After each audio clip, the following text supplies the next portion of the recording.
Hello. Good morning mga kaibigan. Ito po ulit si Abel, ang inyong kaibigan dito sa Newbie on the Block channel. Okay, so ano ba yung bago? Okay, yung gusto kong ikwento sa inyo ngayon is kung paano naman tayo magbibigyan ng solusyon sa ating mga finances at kahit na paano ay makakatulong to sa ating kahirapan.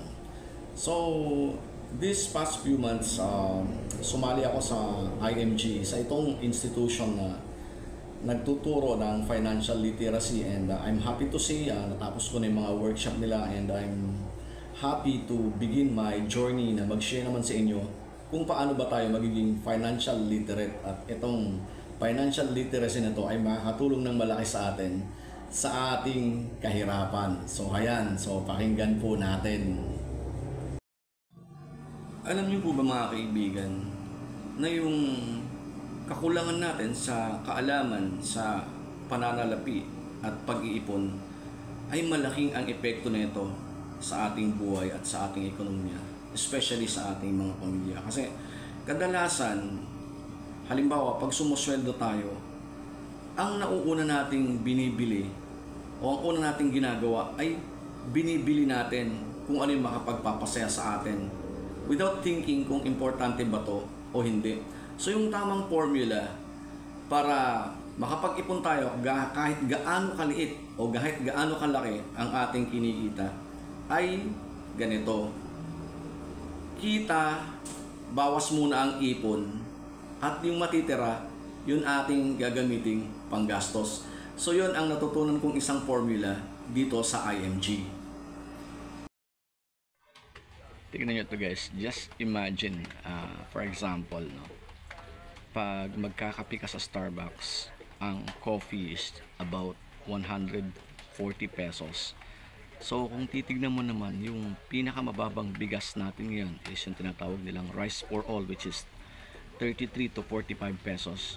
Imagine i-divide mo na lang yung 140 over that 45. About 3 kilo ang mabibili mo. So just imagine kung ano yung difference na magagawa mo to feed those people na hindi nakakakain ng mahusay. 3 pamilya na yun, nakakainin nila sa maghapon yung 1 kilong bigas. So that would make the difference. Ito pa.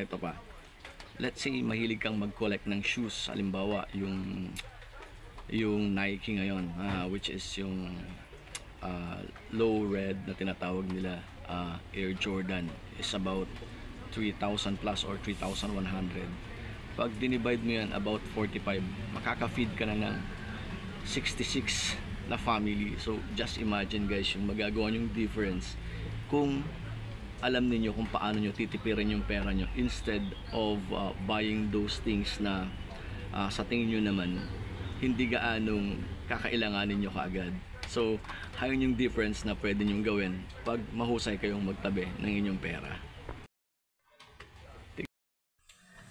Just a while ago guys, bago ko ni-record tong video to, I'm watching Raya Trebix of TED Talks doon. Ini-explain niya kung bakit meron tayong pangangailangan sa financial literacy. Dahil in-explain niya doon yung kumbaga isa siyang biktima sa China, isa sa mga family sa China na kumbaga yung pangangailangan ng mga kalalakihang anak ay mas mataas ang need kaysa sa kababaihan. That's why it's directly contributing to high rate of abortion sa kanila. So para ma-save siya, ang ginawa ng nanay niya is ipinaampon siya para lang maligtas yung pagiging victim niya sa trahedya na pwede siyang kumbaga hindi kailanganin or maisantabi or worst, mawalan ng buhay dahil hindi siya gaanong essential sa bansang China. Dahil ang bansang China ngayon is like they're facing the aging population ng labor force nila. So ang ginagawa nila is habang mini-maintain yung one child policy nila, ang ginagawa nila is like maybe they're determining kung ano magiging anak mo, whether lalaki or babae. So pag nalaman na babae yan, ang tendencies are kumbaga, I don't know, maybe because sa pagkakasabi niya, ang tendency ng abortion for female children is napakataas dahil ang kailangan nila is male male children. Ginagawa nila to para pagdating ng future, yung male children na yan, pag lumaki, ay papalit nila dun sa aging labor force. So yun ang nangyayari sa China.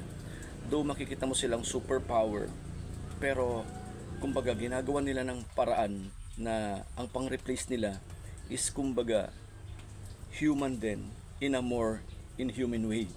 Nabanggit ba ni Ryodon na yung umampon sa kanya na Canadian national ay kumbaga may Jewish descent, na ikwento pa niya na ang umampon na family sa kanya ay nakaligtas noong World War II, kumbaga dun sa genocide na ginagawa ni Hitler, because during Hitler's time nagkaroon niya ng kumbaga ng economic depression sa kanila. Yung sufficiency ng food maybe is not enough for the Aryan race, kaya minabuti niyang kumbaga i-annihilate ang mga Jews para at least bumaba yung population. So kung titignan mo, napakalungkot kasi yung direct kumbaga financial illiteracy or yung kumbaga mahinang ekonomiya, ang nagiging resulta nito ay pwedeng mag-result ng war, genocide, and kumbaga kung ano-ano pang hindi ka nais-nais na mga pangyayari sa ating mga tao. So yan ang nangyayari. Ngayon, kung titignan mo naman yung direct effect sa isang family nung hindi ka nakakapagtabi ng enough na money to support them, it's like magugutom yung family mo. So sometimes isang beses na lang kayong kakain sa isang araw. And the direct effect of this is kumbaga yung nagkakaroon tayo ng low emotion. So pwedeng ma-depress ang mga member ng family mo. Sometimes pwede silang mag-result to, let's say, small crimes like cheating, ganyan, shoplifting, para lang ma-suffice nila yung hunger na meron sila. So ganun yung nangyayari. Or sometimes very evident yan, makikita natin yan sa ilalim ng ng mga MRTs or LRTs natin sa Maynila. Sometimes may tatawag na mga rugby boys, dahil kumbaga para matighaw yung gutom nila, nag-result sila sa kung ano-anong bagay na pwedeng makalimutan nila yung problems na yon. So these are actually the outcome of kumbaga ng walang kumbaga tamang pag-aaral sa pananalapi or pagtatabi, or yan ang direct impact ng, let's say, ng isang family na walang kakayahang buhay ng isang pamilya pero bumubuo sila ng pamilya. So yun ang nangyayari, tumataas yung level ng ating poverty pag wala tayong sapat na kaalaman sa pananalapi at pagtatabi.